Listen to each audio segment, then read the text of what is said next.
नमः शिवाय। मैं हूं एस्ट्रोलॉजर के सिन्हा और मैं अपने YouTube चैनल पर आप सभी लोगों का हार्दिक स्वागत करता हूं। साप्ताहिक राशिफल 4 जनवरी से 10 जनवरी तक कैसा बीतेगा मेष से लेकर मीन लगन वाले जातकों का, आइए हम इस वीडियो में समझते हैं। इस वीडियो को स्टार्ट कर दूं इससे पहले बता दूं कि इसको लगन के आधार पर देखना चाहिए और डिस्क्लेमर पहले ही दे देता हूं कि केवल गोचर का फल है, तो इसको अंतिम परिणाम नहीं मानिएगा। अब हम बात करते हैं, क्योंकि इस हफ्ते यानी 4 जनवरी से लेकर 10 जनवरी तक शुक्र का राशि परिवर्तन हो रखा होगा और इस शुक्र का प्रभाव पर पहले ही मैंने वीडियो ऑलरेडी पोस्ट किया हुआ है, जिसको आप हमारे नीचे दिए गए लिंक में आप चेक कर सकते हैं। शुक्र का क्या प्रभाव होगा, 27 जनवरी तक इसका प्रभाव रहेगा धनु में। बाकी ग्रहों की स्थिति लगभग सेम ही रहने वाली है, किसी में कोई चेंज नहीं होगा। तो प्रत्येक लगन पर इसका क्या प्रभाव होगा आइए संक्षेप में समझते हैं, और इसमें जो मैं बताऊंगा वो पूरी स्पष्ट रूप से पॉइंट टू पॉइंट मैं बताने वाला हूं, जिससे कि आपका टाइम भी वेस्ट ना हो और मैं भी पॉइंट टू पॉइंट आपसे बातें कर सकूं। सबसे पहले मेष लगन की बात करता हूं। देखिए, मेष लगन में इस बार जो चंद्रमा का मूवमेंट होगा वो आपके पंचम से लेके अष्टम स्थान पे रहेगा। तो हफ्ते का जो पहला दिन होगा काफी अच्छा रहेगा, सुख की अनुभूति बढ़ेगी, माता पिता का सहयोग आपको मिलेगा। लेकिन इसके बाद के जो दिन है, विशेष रूप से जब 5, 6 या 9 तारीख की मैं बात करता हूँ, ये 3 दिन कुछ प्रॉब्लम वाले दिन हो सकते हैं, क्योंकि इन्हीं दिनों में चंद्रमा 6वें और 8वें घर में रहेगा। तो कुछ एसिडिटी की समस्याएं उत्पन्न कर सकता है। हालांकि चंद्रमा नीच का नहीं होगा, क्योंकि मंगल स्वगृही है, तो नीच भंग राजयोग बनाएगा। इसीलिए यहाँ पर आपको एसिडिटी की समस्या यानी हेल्थ इश्यूज अकस्मात आ जाना, ऐसा मैं चेक कर पा रहा हूँ। हफ्ते का जो अंतिम 2 दिन रहेगा वो आपके लिए काफी महत्वपूर्ण रहेगा। विशेष रूप से 10 जनवरी को कुछ नए काम आपके बनेंगे और आपके परिवार में खुशियों का वातावरण भी रहेगा और जीवन साथी का सहयोग आपको इस पूरे हफ्ते मिलने वाला है। वृषभ लगन की बात करते हैं। वृषभ लगन में ये जो चंद्रमा का गोचर होगा आपके चतुर्थ से लेके 7वें स्थान पे रहेगा और चंद्रमा यहाँ पे पराक्रमेश होता है, तो पराक्रम का मालिक खुद सुख में जाएगा, तो मान पद प्रतिष्ठा में निश्चित रूप से वृद्धि करेगा।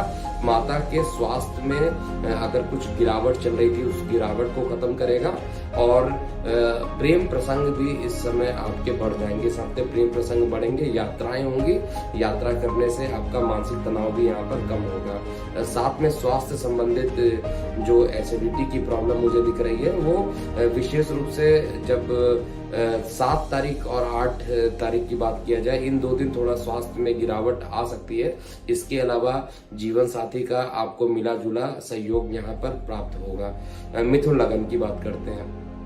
चंद्रमा का जो गोचर होगा आपके तृतीय स्थान से लेके 6वें घर तक रहेगा। तो तृतीय स्थान से लेके 6वें स्थान तक जैसे ही चंद्रमा का मूवमेंट होगा और धन स्थान का मालिक है, तो थोड़ा मेहनत करना पड़ेगा। इस हफ्ते धन के अर्जन करने के लिए काफी मेहनत करना पड़ेगा और उस मेहनत से आपको सुख की अनुभूति मिलेगी। 8 और 9 को परफेक्ट टाइमिंग रहेगा। अगर आप इन्वेस्टमेंट करना चाहते हैं कहीं पर तो आप इन्वेस्ट कर सकते हैं। विशेष रूप से भूमि, वाहन और मकान पर आपका इन्वेस्टमेंट होना चाहिए। प्रेम प्रसंग इस हफ्ते बढ़े रहेंगे और कुल मिलाकर ये हफ्ता आपका अच्छा रहेगा। हफ्ते का अंतिम 2 दिन थोड़ी सी खर्च की अधिकता हो सकती है। कर्क लगन।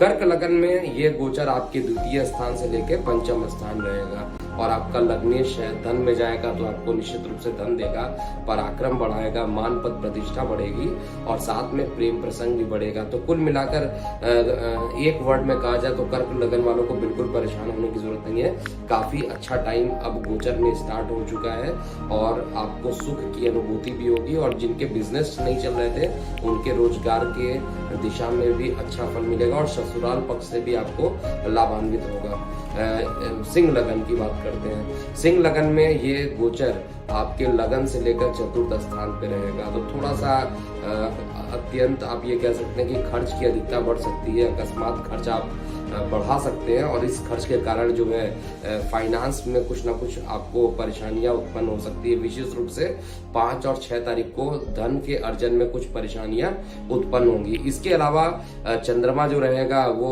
बाकी दिनों आपको अच्छे फल परिणाम देगा। छोटे भाई बहनों से अगर मतभेद की स्थिति चल रही थी तो वो मतभेद की स्थिति खत्म होगी।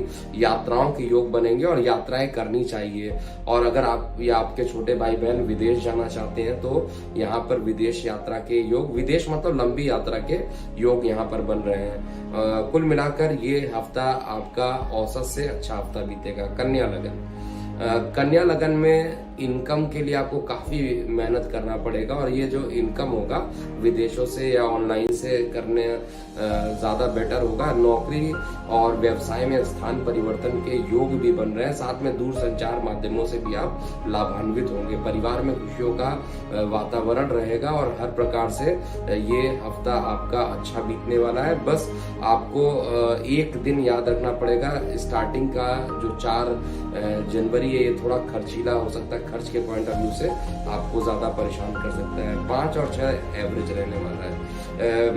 तुला लगन की बात, तुला लगन में ये गोचर आपके एकादश से द्वितीय स्थान पर होगा, तो निश्चित रूप से यहाँ पर क्योंकि आपका दशमेश होता है, दशमेश को इनकम में आ रहा है तो इनकम में बढ़ोतरी होगी। नौकरी या व्यवसाय में कुछ पदोन्नति के योग बनेंगे। अगर आपके किसी के साथ विवाद हो रखे हैं छोटे भाई बहनों से तो विवाद की भी सुलह इस हफ्ते दिखाई दे रही है। लेकिन जो आपका कार्य स्थल है उसके लिए यात्रा के योग भी इस हफ्ते बना रहा है। विशेष रूप से 5 और 6 में कार्य क्षेत्र के दिशा में आपको यात्रा के योग भी बनते हैं और मानसिक समस्याएं जो रहेंगी उसमें भी कुछ कमी आ जाएंगी, यानी मानसिक रूप से आप स्वस्थ रहिएगा।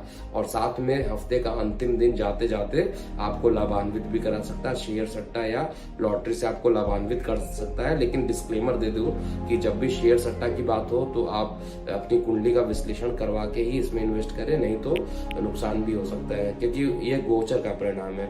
वृश्चिक लगन की बात करते हैं। देखिए वृश्चिक लगन में ये जो गोचर होगा आपके दशम से लेकर लग्नेश में होगा और निश्चित रूप से आपका भाग्य का साथ यहाँ पर मिलेगा। धार्मिक यात्राओं से आप कई प्रकार की धार्मिक यात्राएं यहाँ पर कर सकते हैं और आपके कार्य रोजगार के क्षेत्र में भी वृद्धि के योग यहाँ पर बन रहे हैं। जो लोग विदेश के लिए अप्लाई करना चाहते हैं वो अप्लाई यहाँ पर कर सकते हैं और आय के स्रोत में वृद्धि होने वाली है। थोड़ा सा माता के स्वास्थ्य में परेशानियां उत्पन्न हो सकती है और इस समय भूमि वाहन में आपको इन्वेस्ट नहीं करना चाहिए। धनु लगन की बात करते हैं।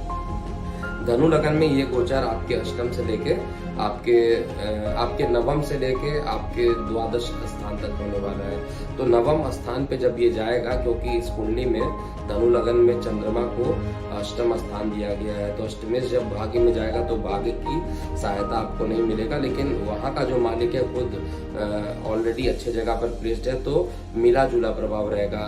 छोटी मोटी यात्राओं से ही काम बनने वाला है। लंबी दूरी की यात्राओं को अभी आपको नहीं करना चाहिए। छोटी दूरी की यात्रा आपके लिए अच्छा फल देने वाला होगा। इसके साथ ही नौकरी व्यवसाय के क्षेत्र में कुछ रुकावट के बाद लेकिन काम बनने के योग दिखाई दे रहे हैं। आय के साधनों में वृद्धि होगी लेकिन खर्च भी इस हफ्ते आपका उसी के प्रपोर्शन में बढ़ेगा। मकर लगन की बात करते हैं। देखिए मकर लगन में ये जो राशि परिवर्तन होगा आपके अष्टम से स्टार्ट होगा और एकादश तक जाएगा। तो हफ्ते का पहला दिन ही काफी आपके जीवन साथी से वाद विवाद होने की संभावना या पार्टनरशिप में वाद विवाद होने की संभावना हो सकती है। जल क्षेत्र में जाने से आपको बचना चाहिए। विशेष रूप से 4 जनवरी को जल क्षेत्र में जाने से बचना चाहिए। इसके बाद बाकी जो दिन बच रहे हैं वो आपके लिए अच्छा रहेगा। नौकरी व्यवसाय में अगर आप साझेदारी में कोई काम करते हैं तो उसमें भाग्य की सहायता से कुछ बड़े प्रोजेक्ट के मिलने की संभावना रहेगी और दूर संचार माध्यमों से भी आप लाभान्वित रहेंगे। इसके अलावा 2 महत्वपूर्ण बातें इस हफ्ते में हो सकती है। धर्म के प्रति आपका झुकाव कुछ ज्यादा ही बढ़ सकता है। धार्मिक यात्राएं हो सकती हैं और आय के साधन में वृद्धि होगी। कुंभ लगन के लिए ये हफ्ता थोड़ा मिश्रित रहने वाला है क्योंकि चंद्रमा का गोचर आपके सप्तम से दशम में होने वाला है। तो पार्टनरशिप में कुछ ना कुछ परेशानियां उत्पन्न हो सकती है। जिनके प्रेम संबंध चल रहे हैं उसमें प्रेम संबंध में कुछ रुकावटें आने की संभावना दिखाई दे रही है। विशेष रूप से जब 5 और 6 को की बात कर रहा हूँ उस समय कुछ ज्यादा ही परेशानियां उत्पन्न रहेंगी। इसके अलावा बाकी 4 दिन जो और बच रहे हैं उसमें आपके लिए भाग्य में वृद्धि जरूर करेगा और आपके कार्यों में कुछ कार्य या नौकरी व्यवसाय के क्षेत्र में आपके द्वारा किया गया प्रयास भी सफल रहेगा। इसके बाद हम बात करते हैं अंतिम लगन वाले जातकों के लिए, यानी मीन लगन वाले जातकों के लिए। तो मीन लगन वाले जातकों के लिए हफ्ता बहुत अच्छा नहीं है। इसमें केवल खर्च की अधिकता रहेगी।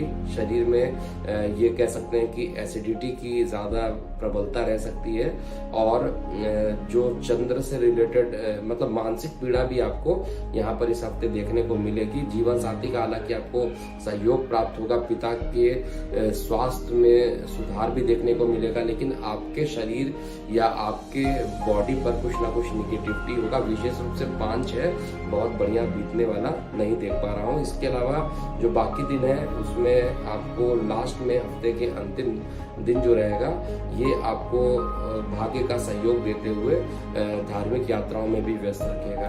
तो ये था पूरा मेष से लेकर मीन लगन वाले जातकों का ये 4 जनवरी से 10 जनवरी तक कैसा बीतेगा हफ्ता। अभी के लिए इतना ही। मैं हूँ एस्ट्रोलॉजर के.एम. सिन्हा। ओम नमः शिवाय।